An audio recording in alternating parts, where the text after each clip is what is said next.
Welcome to Krishna cooking. પહેલાં તો મારી ચેનલને લાઇક કરો, શેર કરો અને સબસ્ક્રાઈબ કરો। આજે આપણે મલ્ટી કલર પરાઠા બનાવવાના છે। એમાં મેં મીઠું અને તેલ નાખી દીધું છે અને 5 અલગ લોટના કરવાના છે, એટલે લોટ 5 અલગ અલગ કરી લેવાનો છે। એમાં લીલો કલર કરવા માટે મેં દૂધી, લસણ, મેથી અને કોથમરી ક્રશ કરી અને રસ કાઢી લીધો છે। કેસરી કલર કરવા માટે કેસરી ગાજરનો રસ કાઢી લીધો છે।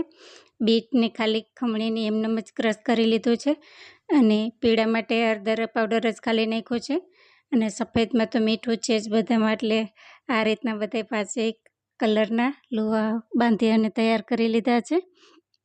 તે પછી આપણે એને પરોઠાની જેમ, રોટલીની જેમ સાદું વણી લેવાનું છે।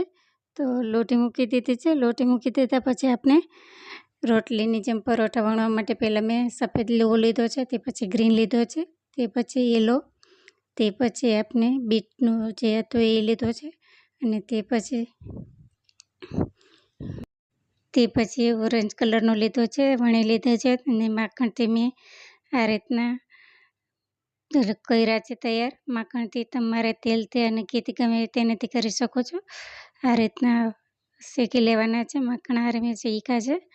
અને બીજું પરોઠું મેં 5 લુવા ભેગા કરીને કર્યું છે, એને પણ રોટલીની જેમ સાદું વણી લેવાનું છે। વણી લીધા પછી આપણે એને અલગ રીતે કલર એના થોડોક દેખાશે, બધા લુવા ભેગા કરીને કર્યા છે, એટલે આવી રીતના લંચ બોક્સમાં બાળકોને આપણે આપી શકીએ છીએ। ટેસ્ટી અને હેલ્ધી પણ હોય છે અને લંચ બોક્સમાં ચીઝ બર્ગરવાળું કરતાં આ સરસ અને થોડુંક અલગ ફ્લેવરમાં અને અલગ કલરમાં અને સિંગલ કલરનું કરીને આપો તો પણ ચાલે। તો એમાં લસણ અને કોથમરી અને થોડીક એવી મેથી નાખીને સાદું સિંગલ કલરનું પણ કરીને આપણે લંચ બોક્સમાં આપી।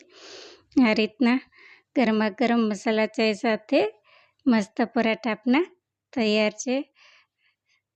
તો આવી રીતના લંચ બોક્સમાં આપણે પણ આપવા। તમે આવા પરોઠા ઘરે બનાવો છો કે નહીં તે મને કમેન્ટ કરજો।